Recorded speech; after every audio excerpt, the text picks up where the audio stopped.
For Crema Media's Polity, I'm Sane Dlamini.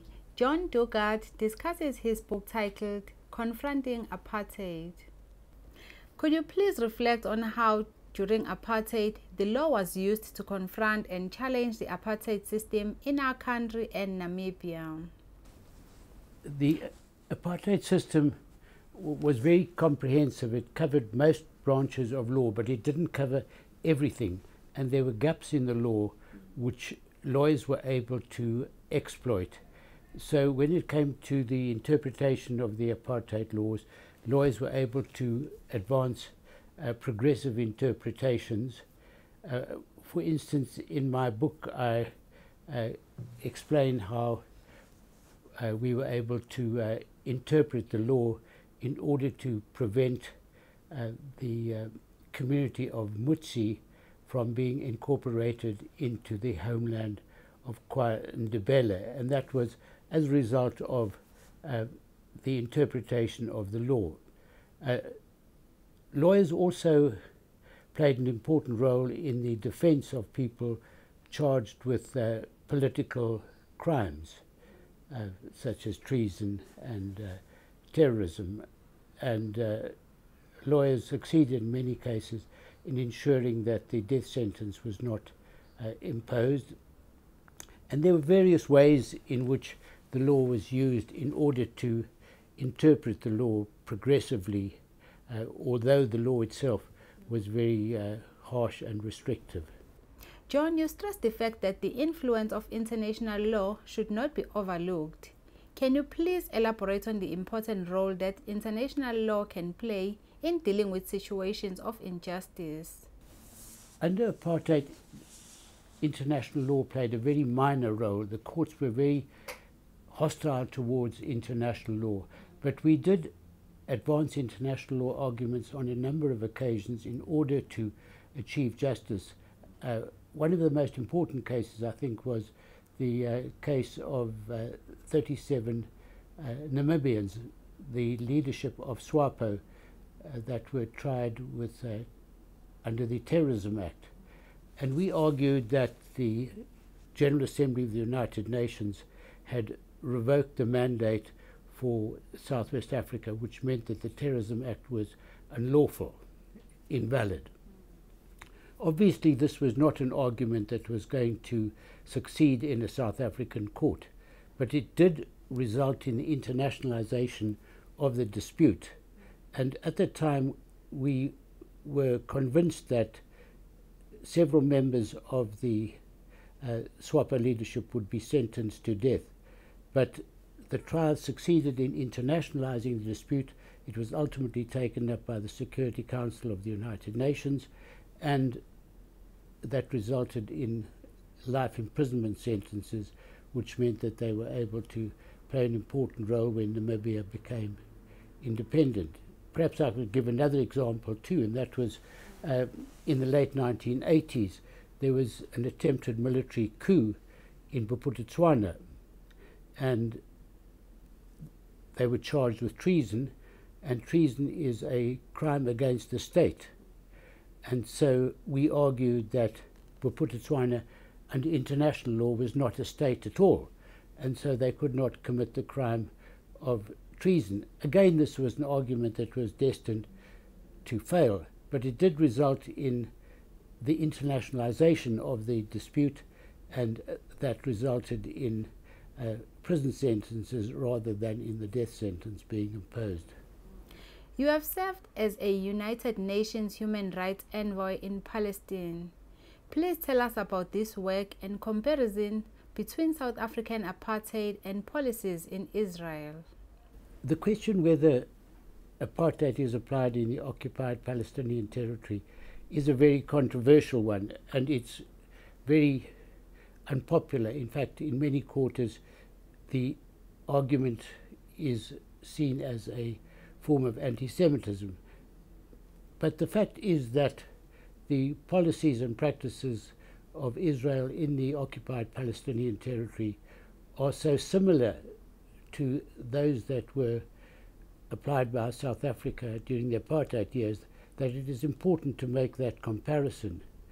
And what I have suggested is that in order to decide whether apartheid is applied in the occupied Palestinian territory, one should, in the first instance, look at the question from the perspective of the South African experience by observing whether the policies and practices of Israel are similar to those applied by South Africa. But in addition, I've suggested that one should look at the definition of apartheid, which is now accepted and which is to be found in the Rome Statute of the International Criminal Court.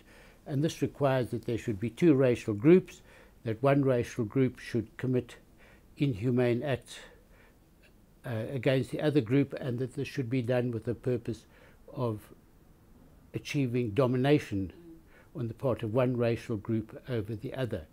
And in my reports as Special Rapporteur to the United Nations and in my writings, I have examined these practices, these inhumane acts, and have come to the conclusion that the situation in the occupied Palestinian territory is very similar to that of apartheid South Africa. Can you tell us about the question that you were asked by a Turkish friend that got you thinking deeper about apartheid?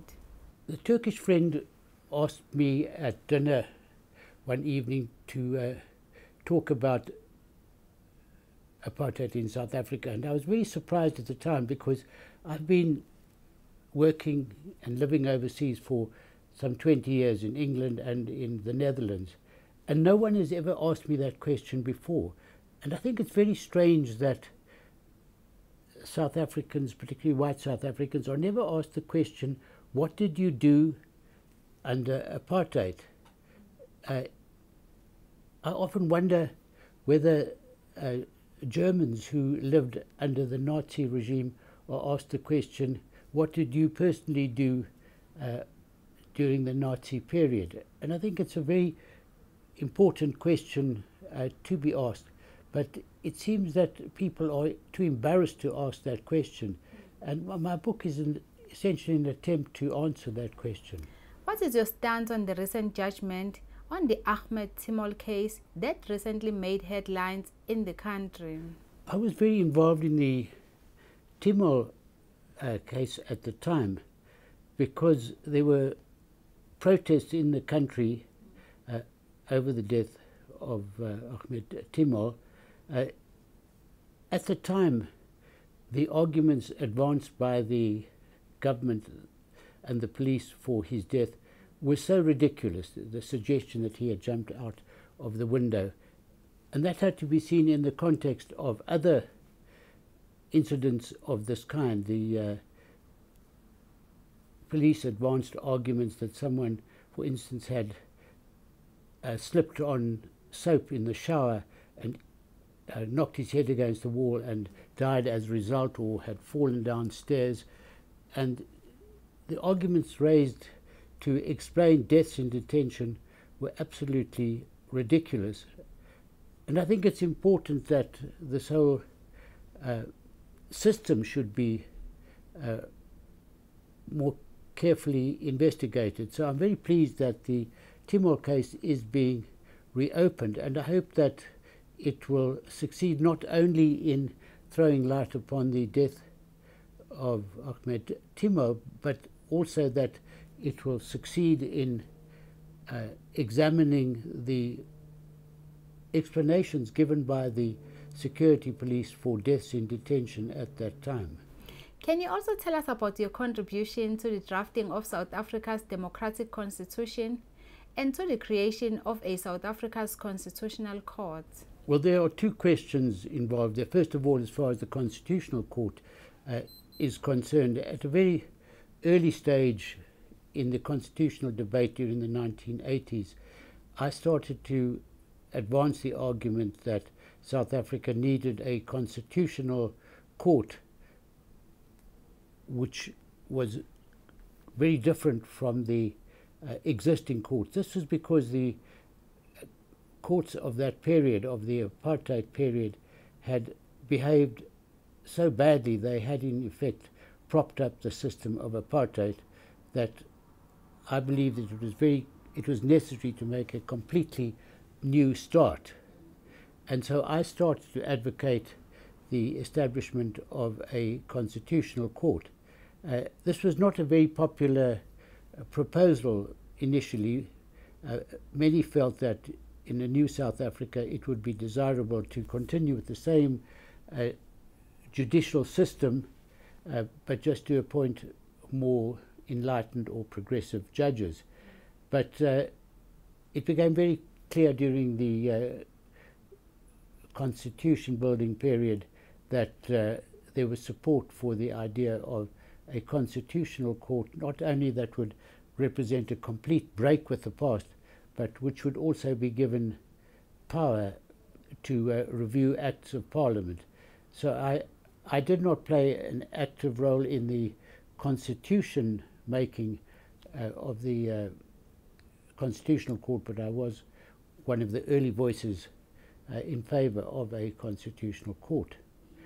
My main role in the creation of the new constitution was in the drafting of the Bill of Rights. I was on a small technical committee that was responsible for drafting the Bill of Rights, and there were 4 of us, and we relied very heavily on existing human rights instruments, international human rights instruments, but we also had regard to the South African context.